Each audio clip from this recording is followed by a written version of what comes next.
दोस्तों, एक हरियाणा के बिजनेसमैन के पत्नी ने अपने आशिक जिम ट्रेनर संग मिलकर अपने पति को मारने के लिए 2 लोगों को दिया कॉन्ट्रैक्ट।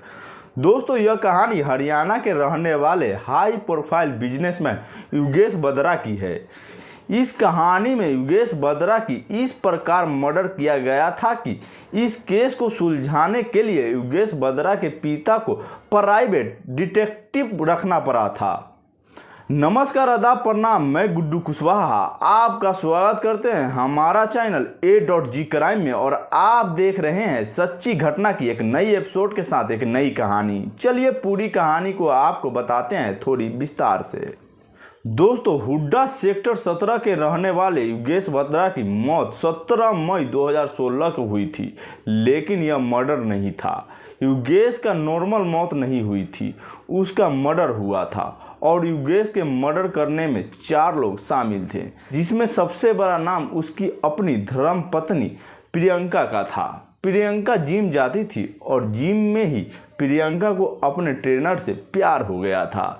जिम ट्रेनर का नाम रोहित था। जिम ट्रेनर रोहित और प्रियंका के बीच में अवैध संबंध था और वह दोनों एक ही साथ रहते थे। प्रियंका और रोहित के अवैध संबंध की भनक योगेश बदरा को लग गया था और यह बातें प्रियंका भी जान गई थी कि उसके अवैध संबंध के बारे में योगेश बदरा जानता है। इसीलिए प्रियंका अपने पति योगेश बदरा को मारने के लिए प्लान बनाती है। प्रियंका अपने प्रेमी जिम ट्रेनर रोहित से मिलकर सतीश और सोनू 2 लोगों को योगेश बदरा को मारने के लिए कॉन्ट्रैक्ट देती है। वह लोग पहले प्लान बनाते हैं, योगेश बदरा को इंजेक्शन का जहर देंगे, उसके बाद उसकी मृत्यु हो जाएगी तो उसे नहर में ले जाकर फेंक देंगे। उसके एक दिन बाद रात को प्रियंका अपने पति योगेश बदरा को घर पर आने का इंतजार करने लगती है। जैसे ही उसका पति घर पर आता है तो उसके घर में छिपे सतीश, सोनू और जिम ट्रेनर रोहित योगेश पर हमला कर देते हैं। उन लोगों के साथ प्रियंका भी देती है और योगेश के शरीर में इंजेक्शन लगाने की कोशिश करती है, लेकिन जल्दीबाजी में इंजेक्शन टूट जाता है। उसके बाद चारों लोग मिलकर योगेश के मुंह में कपड़ा ठूंस देते हैं और उसके नाक भी बंद कर देते हैं। नाक बंद होने की वजह से योगेश का सांस फूलने लगता है और योगेश की वहीं पर तुरंत मृत्यु हो जाती है।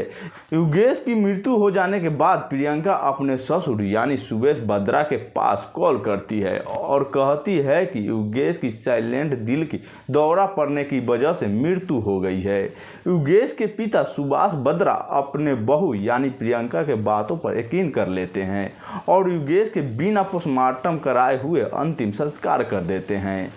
जिम ट्रेनर रोहित और प्रियंका को लग रहा था कि वह लोग बहुत ही आसानी से मर्डर करके बच गए हैं। इसी खुशी में कुछ दिन बाद प्रियंका घर से बाहर निकलने लगती है और पार्टी करने लगती है। प्रियंका के यह सभी रवैया देखकर योगेश के पिता सुभाष बदरा को प्रियंका पर शक हो जाता है और वह अपने बेटे की मौत के वजह जानने के लिए एक प्राइवेट डिटेक्टिव को हायर करते हैं। डिटेक्टिव योगेश की मौत पर काम करते हुए योगेश के मर्डर की गुत्थी बहुत ही जल्दी सुलझा देता है। उसके हाथ में प्रियंका और जिम ट्रेनर की अवैध संबंध की फोटो लग जाता है। उसके बाद योगेश बदरा के पिता सुभाष बदरा अपनी ही बहू प्रियंका समेत और 3 लोगों पर केस कर देते हैं। केस कोर्ट में काफ़ी लंबा चलता है। लगभग 4 साल केस चलने के बाद प्रियंका अपनी जुर्म कबूल कर लेती है और कहती है इस केस में मेरा जिम ट्रेनर रोहित, सतीश और सोनू भी शामिल है। उसके बाद अदालत योगेश के मर्डर करने के जुर्म में 4 अपराधियों की उम्र कैद की सज़ा सुना देती है। दोस्तों, इस कहानी को सुनाने का उद्देश्य मुझे किसी को ठेस पहुंचाना, किसी को तकलीफ पहुंचाना नहीं है। बस आपको बताना है कि आप जहां भी रहें सुरक्षित रहें और अपना ख्याल रखें। अगर यह कहानी आप लोगों को अच्छी लगी हो तो वीडियो को लाइक कर दीजिएगा और चैनल को सब्सक्राइब कर लीजिएगा। धन्यवाद।